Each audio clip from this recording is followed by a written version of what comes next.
Hello friends, नमस्कार। EW में आप सबका स्वागत है। आज हम लाए हैं, कल पढ़ा दिए थे हिंदी व्याकरण शब्द रचना। आज हम उसी पर जो है टॉप 60 क्वेश्चन लेके आए हैं, जो कि बहुत इम्पोर्टेंट है। और ये टेट के लिए, सबके लिए इम्पोर्टेंट है, लेकिन जो एलटी ग्रेड और टेट ये परीक्षाएं नज़दीक हैं, और अगर अच्छे से आप पढ़ लेते हैं तो इसमें से आपको क्वेश्चन अवश्य मिलेगा। तो चलिए देखिए, कल अगर आप लोग अच्छे से पढ़े होंगे तो आप क्वेश्चन हल कर लेंगे। तो अर्थ के आधार पर जो है शब्द कितने प्रकार के होते हैं? अर्थ के आधार पर शब्द कितने प्रकार के होते हैं? तो 4 प्रकार के। कौन कौन से? नंबर 1 समान अर्थ, एक अर्थ, अनेक अर्थ, विपरीत अर्थ। यानी समान अर्थ वाले, जिनमें समान अर्थ होता है, ये 4 प्रकार के होते हैं। उत्पत्ति के आधार पर शब्दों के 5 भेद होते हैं। उत्पत्ति के आधार पर कौन कौन से हैं? तत्सम, तद्भव, देसी, विदेशी है। यौगिक नहीं होगा इसमें। तो उत्पत्ति के आधार पर कितने हैं? तद्भव, तत्सम, तद्भव, देसी, विदेशी, संकर, 5 भेद किए गए हैं। इसमें यौगिक नहीं होगा। अब व्याकरण का वह विभाग जिसमें शब्दों के भेद, रूप, बनावट आदि का वर्णन होता है, वह क्या कहलाता है? व्याकरण का वह भाग जिसमें शब्दों के भेद, रूप, बनावट आदि का वर्णन होता है, तो वह क्या कहलाता है? तो कहलाता है शब्द विचार, वर्ण विचार, वाक्य विचार, भाषा विचार। तो क्या कहलाते हैं? शब्द विचार। प्रयोग के आधार पर शब्द के भेद कितने हैं?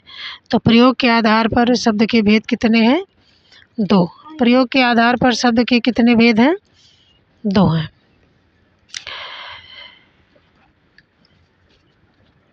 इनमें से कौन सा शब्द योग रूढ़ों की श्रेणी में आता है? योग रूढ़ मतलब होता है बहुब्री। हमने बताया था आप लोगों को कि योग रूढ़ के जो है, योग रूढ़ शब्दों की श्रेणी में बहुब्री शब्द आते हैं।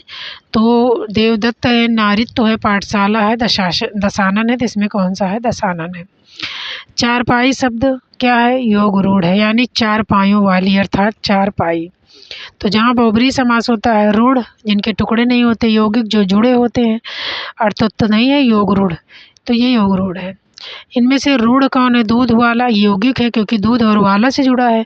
घुड़सवार भी यौगिक है। लंबोदर बहुब्री समास है, तो इसलिए योग रूढ़ हो गया। और नाक को अलग नहीं किया जा सकता, क्योंकि नाक को अलग करने पर इसका अर्थ नहीं निकलेगा, इसलिए ये कौन सा है? रूढ़ है। निम्नलिखित में से यौगिक शब्द छांटिए। तो दशानन, चतुर्भुज, गोपाल। दशानन 10 मुख वाले, अर्थात रावण। चतुर्भुज 4 भुजाओं वाले, अर्थात जो है विष्णु जी। गोपालक गो को पालने वाले, गोपालक अर्थात गोपाल कृष्ण भगवान को कहा गया है। लेकिन पर, धन, उपकार, तो ये 2 शब्दों से मिलकर बना, इसलिए इसमें परोपकार क्या है? यौगिक है। निम्नलिखित में से यौगिक शब्द की पहचान कीजिए। मुरलीधर, मुरली को धारण करने वाले, अर्थात कृष्ण भगवान। पंकज, पंक में ज माने जन्म लेने वाला, अर्थात कीचड़ में जन्म लेने वाला पंकज। परम औषधि, पुस्तक, पुस्तक योग रूढ़ है, वो जो है रूढ़ है। और परम धन औषधि, तो ये क्या है? योग रूढ़, क्योंकि ये 2 शब्दों से मिलकर बना है।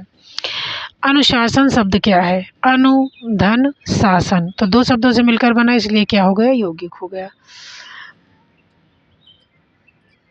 अब देखिए, निम्न में से योग रूढ़ शब्द कौन है?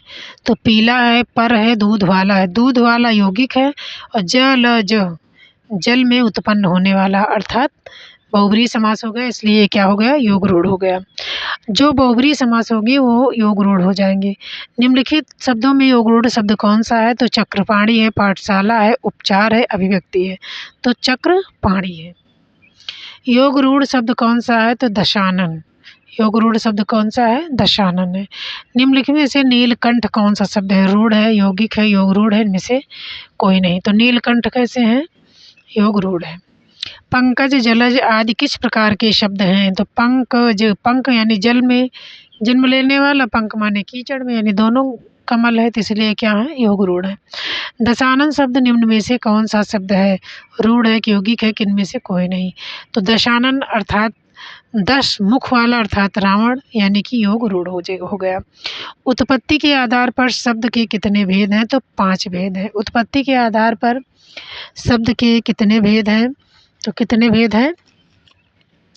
5 भेद हैं। तद्भव, पहले तत्सम आएगा, फिर अर्ध तत्सम, फिर तद्भव, फिर आएगा देशज। तत्सम, अर्ध तत्सम, तद्भव, देशज। तद्भव, तत्सम, देशज, विदेशी। उसके बाद आएगा किस विकल्प में उत्पत्ति के आधार पर जो है शब्द, तो इसमें है उपसर्ग प्रत्यय संधि, एक अर्थी, अनेक अर्थी, पर्याय विलोम, तत्सम, तद्भव, देशज, आगत, ये सही है। देशज शब्द नहीं है, ठेठ है, झाड़ू है, झोला है, देशज है, लेकिन पादरी क्या है? पादरी शब्द नहीं है। निम्नलिखित में से कौन देशज है? तो सुंदर, अंगूठा, साइकिल, फटाफट, ये देसी शब्द हैं जो कि खुद उत्पन्न हुए हैं, ये कहीं बाहर से नहीं आए हुए हैं, तो ये देसी हैं। निम्न में से देशज शब्द है क्षण है, अखबार है, नमक है, झोला, तो झोला देसी है। चमाचम देशज है। ध्वनि के अनुकरण के आधार पर जो शब्द निर्मित हो गए हैं जिनकी व्युत्पत्ति अज्ञात है, ऐसे शब्दों को क्या कहा जाता है? तो ये देसी है। जिनकी व्युत्पत्ति अज्ञात है, कहने का मतलब जिनके बारे में हमें नहीं पता कि आ कहाँ से गए, ये खुद उत्पन्न हो गए हैं, इसलिए जो है ये देसी हुई। निम्नलिखित में से कौन सा शब्द देसी है? धरती है, पुस्तक है, आग है, पेड़ है, तो पेड़ क्या है? देसी है। कौन सा शब्द देशज नहीं है? कंचन, कचोट, कंजर, करवट, देशज। कौन सा शब्द देसी नहीं है? तो कंचन नहीं है, बाकी कंजर, कचोट, करवट ये सब देसी हैं। इनमें से कौन सा देशज है? आग देसी है, देसी जो है नहीं है। बच्चा है, फूल है, लेकिन खिड़की क्या है? देशी है। निम्न में से कौन सा शब्द देशज है?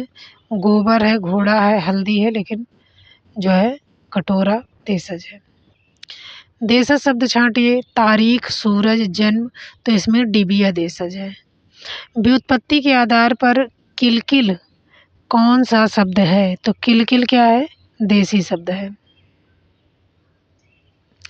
कौन सा फारसी है? मलीदा है, पैमाना, तनख्वाह है, इस्तीफा है, तो इनमें से फारसी शब्द कौन सा है? तो इनमें कौन सा है? इस्तीफा। इनमें फारसी शब्द कौन सा है? इस्तीफा है। निम्न में से विदेशी शब्द क्या है? तो विदेशी शब्द है अमीर, उष्ट्र, प्रिय, भक्त, ये देसी हैं। और ये उष्ट्र तो हो गया जो है तत्सम, प्रिय, भक्त ये हो गए, और अमीर जो है अरबी है, विदेशी है। रेस्तरा फ्रांसीसी है, रेस्तरा है फ्रांसीसी। विदेशी शब्द नहीं है। काजू है, कारतूस है, पेट है, ज़मीन है, तो काजू, कारतूस, ज़मीन, पेट जो है विदेशी नहीं है। विदेशज शब्द चश्मा, जूता, जीभ, वायु, तो चश्मा जो है विदेशी है। आलमारी क्या है? फारसी है, अरबी है, संस्कृत है, पुर्तगाली है, तो आलमारी कैसा है? पुर्तगाली है।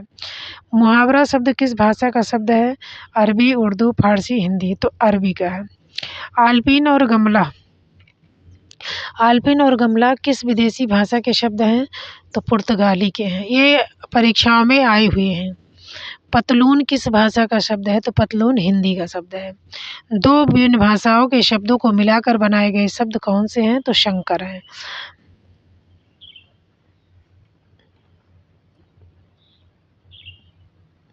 सीलबंद, देखिए सीलबंद, ये अलग अलग जो है भाषा के शब्द हैं, तो इसलिए इनको शंकर कहा गया है। छायादार, छायादार, तो ये भी क्या है? शंकर है। इनमें से संकर शब्द कौन सा है? नारिकेल, आतिशबाजी, लफंगा, चुंगलखोर। सुंदर का अर्थ क्या है? अभिराम। ऊंचे ऊंचे शब्द उदाहरण है, उन ऊंचे ऊंचे यानी दो शब्द जब बार बार एक ही आए तो वो पुनरुक्त होते हैं बार बार। तेलुगु शब्द की उत्पत्ति किस भाषा से हुई? त्रिलिंग से। तेलुगु शब्द की उत्पत्ति किस शब्द से हुई है? त्रिलिंग से। निम्न में से एकाक्षरी शब्द है श्वास, क्या है? श्वास। इनमें से देशज शब्द कौन है? घाघरा है, विद्या है, लड़का है, कन्या है, तो घाघरा है।